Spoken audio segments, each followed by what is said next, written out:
21, the Leeds Rhinos 12 at the John Smiths Stadium.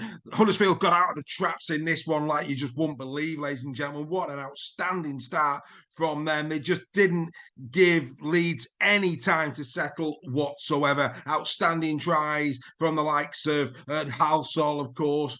Lola Hayer in on the act, as too was Kevin Nagama. The Nagama one, of course, quite controversial. Leeds didn't think that one was a try. They felt that he'd been tackled before the line. It was a double movement, not given by the official in this one. Also, Leeds having a few gripes that the drop goal of Jake Connor didn't go over the sticks, albeit in the end that didn't matter due to the penalty that was given for the 21 points to 12 win. Huddersfield had to win this game. Make no bones about that. They now sit on 20 points, 4 points off playoff positions. Both Leeds and Huddersfield Giants now, well, quite simply, they have to win every game for me to stand any chance of getting into the playoffs. Huddersfield, though, had to win it and they got the job done. Who can forget, of course, earlier in the campaign, the heartbreak when they lost 18-17 at Headingley in what was, again, a very tight affair. But yeah, Huddersfield will be happy with this. A lot of our Huddersfield Giants Super League 4 members quite pleased with the performance. They felt that, you know, the scoreline was just that they were the better of the two teams. Who am I to argue with that?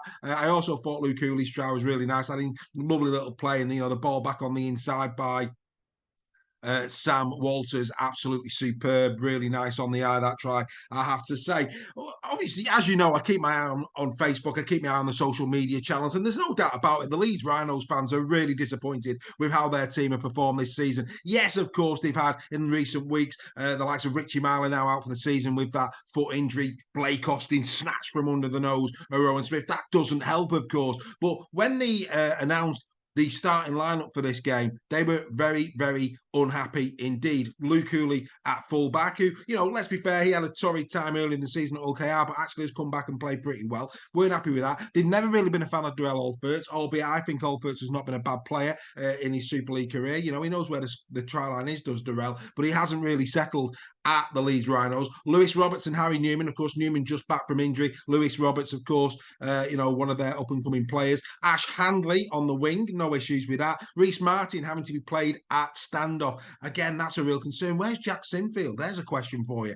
You know, I've seen Sinfield. I also saw one of their other young talents when they played Warrington recently. I can't quite remember his name now, but there was another player that was playing in the halves that day alongside Sinfield who I thought had a stellar game indeed. They're not being trusted at the moment by Rowan Smith in the side, which again, you know, what's the long-term future of Jack Sinfield look like? Aidan Caesar, of course, pretty much, you know, 1 foot already out the door. Mikolaj Alecki, not been the Alecki that we've been used to in Super League this year. You know, maybe that's something me and Greg will talk about in Super League Raw weekly on Tuesday night, live on our Facebook channel. And of course, that'll be repeated on YouTube when we're done. But yeah, Mikolaj Alecki, not his usual self. In Jared O'Connor, of course, Brad Dwyer was allowed to leave. Cruz Leeming, of course, at the start of the season. Again, another player that departed under very bizarre circumstances, you know. So Jared O'Connor having to do a lot of the running himself this year, but I think Jared O'Connor's had a decent season. Tom Holwood, I think, you know, a stellar season for him. He's really packed a punch. He's looked all right, to be fair. I've got no issues with that. Bentley as well. Doesn't appear like he's going to be staying at Leeds next year. Sam Walters, we know, is going. And the whole thing's being kept together by Cam Smith. The only real player for me this season that can come out of it with any real credence from the Leeds Rhinos perspective is Cameron Smith. He has been outstanding all season. And to be fair to him, he was good again in this one. You know, Cam Smith, for me, you know, another 167 metres in this one from 26 carries, 51 tackles in defence, 6 tackleables. You can't knock it. But Cam Smith can't do it on his own. So, you know, when you consider the golden generation of the Leeds Rhinos, you've got to feel sorry for the Leeds Rhinos fans because, yes, quite frankly, from 1 to 17, that is nowhere near what it used to be. Remember how it used to be, the likes of Webb, the, you know, Senior, Sinfield, Burrows, Maguire, Peacock, you know, the list goes on and on and on, doesn't it? Yeah, it's a long way off that side. And when you actually look down that list of teams, well, you know, Durrell Olferts will be there next year, but he's clearly not fancied. Ash Handley Newman there, Reece Martin there, Caesar's going. We know that. We know that Bentley's not going to be offered a contract. We know Sam Walters is on the way. So when you even look at that starting 17, there's a lot of players there that are not going to be there next year. And at the moment, not really an awful lot of signings coming in. And even the ones that they're signing, again, the Leeds Rhinos fans aren't happy about. There's no doubt about it. You know, Leeds most of the time just sneak into the playoffs and have a match for the grand final. They did it last year. Do I think they'll do it this year? I'm going to say it right now. No, I don't. I think Leeds are in turmoil. I don't know what's going on at Leeds Rhinos at this moment in time. Huddersfield Giants, well, you're clinging on by your fingernails, really, really clinging on by your fingernails. It's not over until you know who sings. But again, I think they're going to have to win every game. And who have they got next? Well, it's Lee Leopards away. Lee will want to bounce back. They've had a really disappointing run of performances since the Challenge Cup final. Then they're at home to Hull KR, another difficult game for them. Then it's FC away, and then finally Warrington. I think by the time the Warrington game comes along, their destiny will have, of course, been decided. As for the Leeds Rhinos, again, still in it, but this week they go away to Hull FC. That is a massive game for both sides. Both of these two teams, well, quite frankly, like I've said, it's last chance saloon for both. Whoever loses that, playoffs is over. Then it's home to Wigan. Then it's away to Catalan.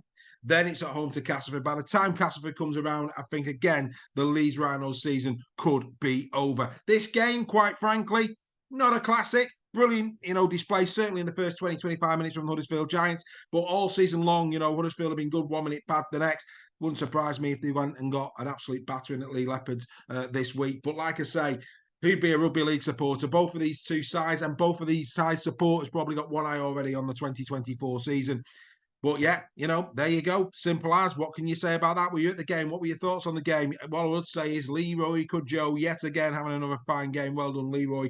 I need to give a shout out to him. I think he's been outstanding, certainly in the month of August. So, Huddersfield Giants 21, the Leeds Rhinos 12. That brings In the Shed to a close for round number 23. We hope you've enjoyed them. We will be back, of course, next week. But don't forget, Super League Raw Weekly, Tuesday night, 8 o'clock, Super League Raw Fans Forum on Facebook Live, and will be, of course, posted on our YouTube channel on Wednesday. But for now, from me, round 23 is in the can, as they say. We'll see you next week.